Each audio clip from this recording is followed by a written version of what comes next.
मालूम है। इसी वजह से ये प्रोग्राम मुनक़िद किया गया। इन्होंने गुलपोशी की, तबर्रुक वगैरह लाए, बहुत बड़ी बात है। यूँ तो इंसान दुनियावी तालीम में ख़र्च करने के लिए लाखों रुपए लगा देते हैं, लेकिन इस बच्चे ने बड़ी मेहनत की और इनके वालिद की, इनके माँ बाप की बड़ी ख्वाहिश थी कि हमारे बच्चे जो है कुरान पढ़े, कम से कम कुरान पढ़ ले। और जब भी मुलाकात होती थी इनके वालिद साहब से तो हमेशा ये कहते थे, हजरत कम से कम हमारे बच्चे को कुरान पढ़ा दे।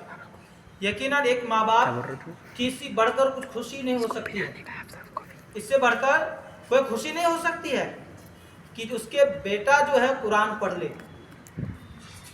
डॉक्टर बन जाए, इंजीनियर बन जाए, प्रोफेसर बन जाए, कुछ भी बन जाए।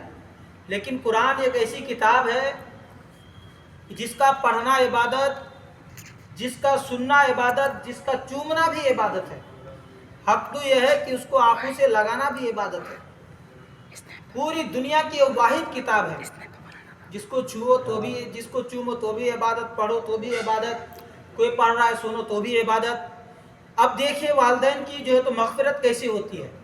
हज़रत ईसा अलैहिस्सलाम का ज़माना है। हज़रत ईसा अलैहिस्सलाम एक मरतबा कब्र से जा रहे थे, कब्र से जा रहे थे तो रास्ते में एक कब्रिस्तान आया। आप क्या देखे कि उस कब्रिस्तान में जो है एक शख्स ऐसा लेटा हुआ है जिस पर अज़ाब इलाही मुसल्लत है, जो अल्लाह के अज़ाब में गिरफ्तार है। वो शख्स चला गया। फिर जब थोड़ी देर के बाद वापस आए तो क्या देखते हैं कि उसी कब्र में जो अज़ाब हो रहा था वो शख्स जन्नत में टहल रहा है, अज़ाब हटा दिया गया। अब वो शख्स जन्नत में टहल रहा है। हज़रत ईसा अलैहिस्सलाम अल्लाह की बारगाह में फरियाद की, मौला परवरदिगार क्या बात है, बारे इलाहा क्या वजह है कि आखिर ये बंदा तो अभी जहन्नम में था, जन्नत में कैसे चला गया। तो रब की जानिब से आवाज़ आई कि मेरे नबी ईसा, जब ये शख्स इंतकाल हुआ था तो इसकी बीवी हमल से थी, और जब इसका बच्चा पैदा हुआ और आज पढ़ने के लायक हुआ है तो इसकी बीवी इसकी बीवी जो है अब इसके बच्चे को लेकर के मदरसे में गया है और बिस्मिल्लाहिर्रहमानिर्रहीम पढ़ाए उनको उस्ताद ने। तो मुझे हया आई कि जिनका बच्चा मेरा चर्चा करे दुनिया में, मैं उसके बेटे को अजाब दूँ, मैं उनके बाप को अजाब दूँ, इसीलिए मैंने उससे अजाब को दूर कर लिया। तो देखिए आप लोगों को पता चला कि कुरान करीम की कितनी बरकत है। वो शख्स अजाब में था लेकिन उसका बेटा बिस्मिल्लाह पढ़ा तो अल्लाह उसकी मग़फ़िरत कर दी। याद रखिए, इंसान डॉक्टर बन जाए, प्रोफेसर बन जाए, इंजीनियर बन जाए, कुछ भी बन जाए, लेकिन जब इंसान के पास दीनी तालीम आ जाता है, जब कुरान की तालीम आ जाता है, तब वो इंसान अपने माँ की, बाप की, वालिदैन की, दादा की, दादी की, भाई की, पड़ोसियों की हुकूक को जो है तो अच्छे तरीके से वो पढ़ता है और वो अदा करने की कोशिश करता है। अब देखिए एक बच्चा है, अगर वो दीनी तालीम हासिल नहीं करेगा, कुरान नहीं पढ़ेगा, तो उसको कैसे पता चलेगा मेरे माँ बाप का मकाम क्या है। यही वो तालीम है, यही वो किताब है। जब इंसान पढ़ता है तो अपने माँ और बाप के मकाम को समझता है।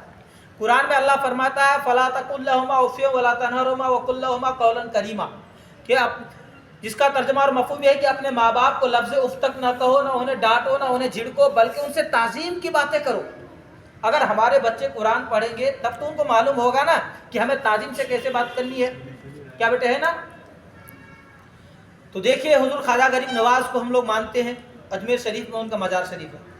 हुज़ूर ख्वाजा गरीब नवाज़ फरमाते हैं कि जो शख्स अपने माँ बाप के बारे में बताते हैं कि जो शख्स जो है, एक शख्स, हुज़ूर ख्वाजा गरीब नवाज़ फरमाते हैं कि एक शख्स क़यामत के दिन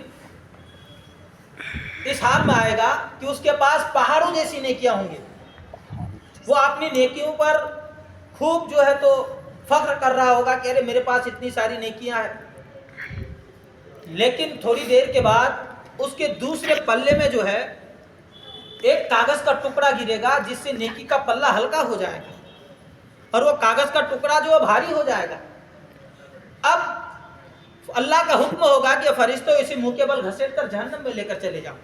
फरिश्ते उसे जहन्नम में ले जाने लगेंगे तो वो शख्स कहेगा, ऐसा वो शख्स कहने लगा, फरिश्ते मुझे ये तो बता दे कि आखिर क्या बात है, इस कागज़ के टुकड़े में क्या लिखा हुआ था कि अल्लाह ताला मुझे जो तो जहन्नम में ले जाने का हुक्म दिया। अभी तो हमारी इतनी सारी नेकियां थी कि हमारी नेकी के पल्ले भारी भारी थे। तो फरिश्ते कहेंगे कि ऐसा सुन, تمہارے اس کاغذ کے ٹکڑے پر یہ لکھا ہوا تھا کہ تم نے دنیا میں اپنے ماں اور باپ سے ایک مرتبہ چلا کر کے بات کیا تھا، تو وہی چلانا جو ہے تو اس کاغذ میں لکھا ہے، اور یہ تمہاری ساری نیکی کو کھا گئے۔ دیکھو اپنے ماں باپ سے چلا کر کے بات کرنے سے کتنا بڑا عذاب ہے کہ اس کی ساری نیکی ختم ہو گئی، جہنم میں چلا گیا۔ تو جب ہم دین کی تعلیم پڑھیں گے، قرآن پڑھیں گے، تب ہمیں پتہ چلے گا نا کہ ماں باپ کا مقام کیا ہے، تب ہم کو ان کی عزت کریں گے، قدر کریں گے نا۔ لیکن آج اس بچے نے قرآن مکمل کیا، اپنے ماں باپ کا نام اونچا کیا ہے، دنیا میں سے آخرت تک کام آئے گا۔ آج ان کے دادا، ان کے باپ، ان کے ماں، ان کی دادی زندہ ہے، حیات سے ہیں، سمجھ گئے، حیات سے ہیں، تو یاد رکھیے تب بھی یہ بچہ جو ہے ان کے لیے ذریعہ نجات ہے۔ اور جب ان کے ماں باپ دنیا سے چلے جائیں گے، دادا دادی چلے جائیں گے، تب یہی بچہ ہوگا جو ان کے قبر پر جا کر کے سرہانے کھڑے ہو کر کے قرآن کی تلاوت کرے گا۔ یقیناً ہر شخص کو چاہیے کہ سب سے پہلے اپنی اولاد کو قرآن پڑھائے۔ ہم لوگوں کو بھی چاہیے کہ ہم قرآن پڑھیں۔ ہمارے بیان کرنے میں کچھ آپ کے سننے میں کسی طرح کی کوئی خامیاں لگ جائے تو اس میں توبہ کرتا ہوں، استغفر اللہ ربی من کل ذنب واتوب الیہ، وما علینا الا البلاغ۔ ایک مرتبہ بلند آواز سے پڑھ لیجیے لا الہ الا اللہ محمد رسول اللہ صلی اللہ علیہ وسلم۔